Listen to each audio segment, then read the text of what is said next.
नमस्कार, स्वागत है आप सभी का टीएनपी न्यूज में और मैं हूं आपके साथ मिशा सिंह। चलिए शुरुआत करते हैं बुलेटिन की। कांग्रेस नेता और यूपीए की चेयरपर्सन सोनिया गांधी ने प्रधानमंत्री नरेंद्र मोदी पर लोकतांत्रिक संस्थाओं को खत्म करने और संसद नहीं चलने देने का आरोप लगाया है। सोनिया गांधी ने कहा कि लोकतंत्र और लोकतांत्रिक उत्तरदायित्व के लिए सरकार का गहरा तिरस्कार परेशान करने वाला है। कांग्रेस नेता ने मोदी सरकार पर विपक्ष के सीबीआई का दुरुपयोग करने और मीडिया पर काबू करने का आरोप भी लगाया। सोनिया गांधी ने कहा कि भारत के लोग जान गए हैं कि प्रधानमंत्री के काम उनके बारे में बयानों से ज्यादा अच्छे से बताते हैं। पीएम के काम सरकार के असल इरादों के बारे में सब कुछ बता देते हैं। तो बिहार के पटना में सीएम नीतीश कुमार ने शिक्षकों से जुड़ा एक बड़ा फैसला लिया है, जिसे सीएम नीतीश का सबसे बड़ा फैसला माना जा रहा है। सीएम नीतीश कुमार ने कैबिनेट की बैठक बुलाई थी। बैठक में कई महत्वपूर्ण एजेंडों पर मुहर लगाई गई, जिसमें शिक्षक नियमावली 2023 पर भी मुहर लगा दी गई है। नए फैसले के मुताबिक अब शिक्षक राज्यकर्मी होंगे। बिहार राज्य विद्यालय अध्यापक सेवा शर्त नियमावली 2023 की स्वीकृति दी गई है। अब आयोग के जरिए से शिक्षकों की बहाली होगी। शिक्षक का अलग है, मध्य का अलग है, सबका अलग है। उसका अलग अलग जो भारत सरकार द्वारा भी और बिहार सरकार द्वारा भी अलग से निर्धारित रहता है। तो परीक्षा का तो बीपीएससी शिक्षा विभाग के कंसल्टेशन से जो पैटर्न है वह निर्धारित करिए और परीक्षा लेगी। तो उधर बिहार में जातिगत जनगणना को लेकर सिखों का गुस्सा 7वें आसमान पर पहुंच गया है। सभी जातियों के लिए अलग अलग कोड दिए गए थे, लेकिन सिखों का इसमें कोई स्थान नहीं दिया गया। सिखों का कहना है कि जातिगत जनगणना में उन्हें नजरअंदाज किया जा रहा है।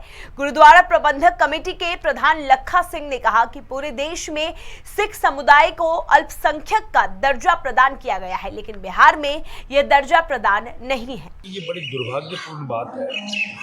करीब पिछले अगर 8-10 साल की बात कर ली जाए तो मतलब जब हम लोगों ने लगातार सरकार के दरवाजे खटखटा रहे हैं कि पूरे देश भर में सिखों को जो है वो अल्पसंख्यक दर्जा प्राप्त है, मगर दुर्भाग्य है कि बिहार के अंदर सिखों को अभी तक अल्पसंख्यक दर्जा जो है वो प्राप्त नहीं हो पाया।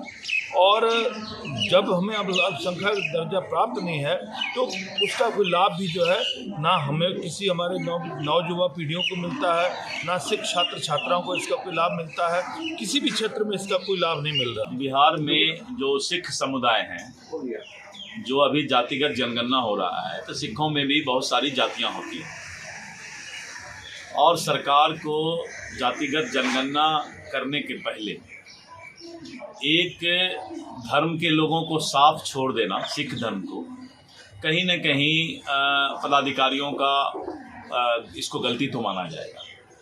अभी हमने कार्मिक विभाग से बात किया, बड़े पदाधिकारी से बात किया, तो उन्होंने कहा कि अल्पसंख्यक आयोग अगर समय पर हमें सब कुछ भेज देती तो हम इनका नाम उसमें जोड़ देते। बिहार कृषि विश्वविद्यालय सबौर भागलपुर में 7वें दीक्षांत समारोह का आज भव्य आयोजन किया जाएगा। इसको लेकर विश्वविद्यालय प्रशासन की ओर से सारी तैयारियां की जा रही है। समारोह में मुख्य अतिथि के रूप में राज्यपाल कृषि मंत्री, कृषि अनुसंधान परिषद के निदेशक शामिल होंगे। राज्यपाल का हेलीकॉप्टर विश्वविद्यालय में बने हेलीपैड पर उतरेगा। इसके बाद कार्यक्रम का उद्घाटन किया जाएगा।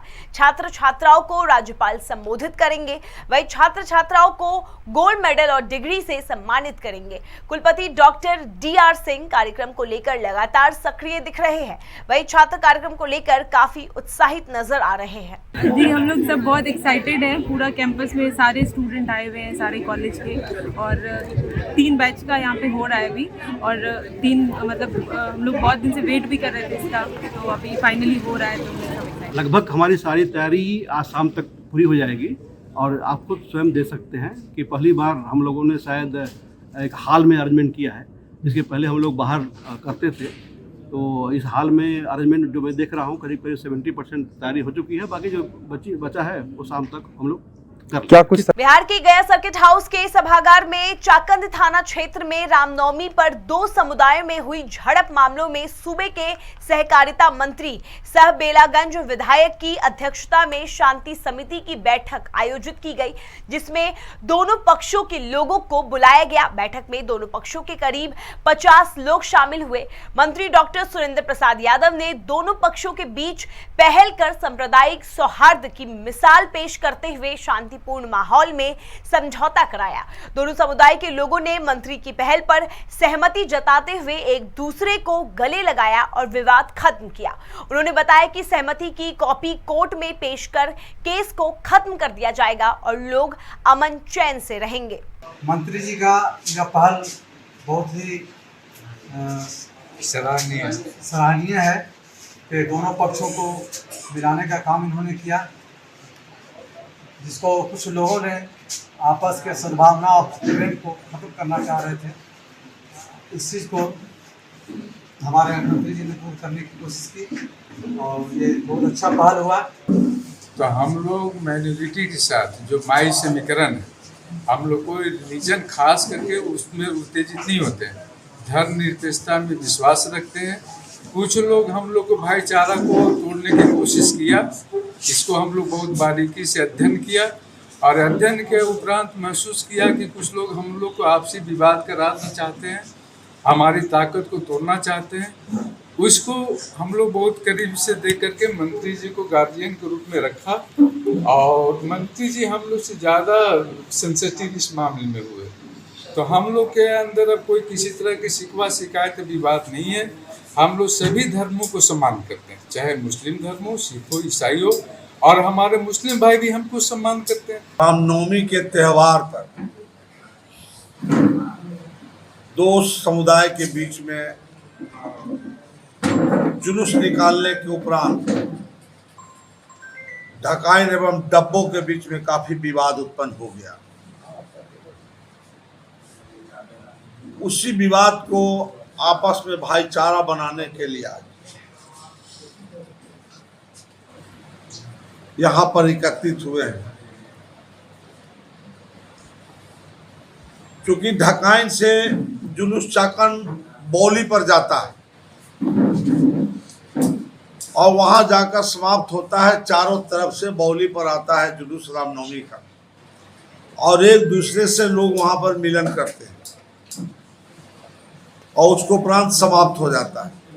बिहार के खगड़िया चौथम थाना में चोरों के हौसले 7वें आसमान पर है। इन दिनों छीना झपटी की घटनाएं समेत चोरी की घटनाओं में भी इजाफा हुआ है। चोरों ने कुछ ही दिनों में 2 घटनाओं को अंजाम दिया। पहली घटना मालपा पंचायत धानवती उच्च विद्यालय में हुई, जहां आधा दर्जन चोरों ने ताला तोड़कर खेलकूद का सामान चोरी कर लिया।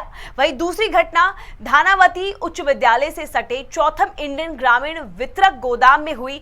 वहां भी आधा दर्जन चोर ताला तोड़कर 50 से ज्यादा भरे हुए सिलेंडर चोरी कर फरार हो गए। घटना की जानकारी मिलते ही पुलिस मौके पर पहुंची और जांच में जुट गई। क्या क्या चीज चोरी हुआ है यहाँ पर? इसमें पूरे गोदरेज को तोड़ दिया, टेबल में लॉकर इसको तोड़ दिया था, सारा कागज पूरे रूम चिल्ला दिया था।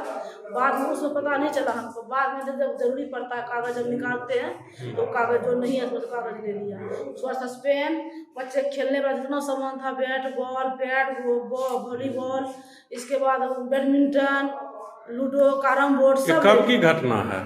ये तो अभी आज हुआ और ये हुआ था आज जो हुआ रात में हुआ कि सुबह में हुआ? अब पता नहीं, सुबह बच्चे सब घूमने आए ना। मेरा गैस एजेंसी में भी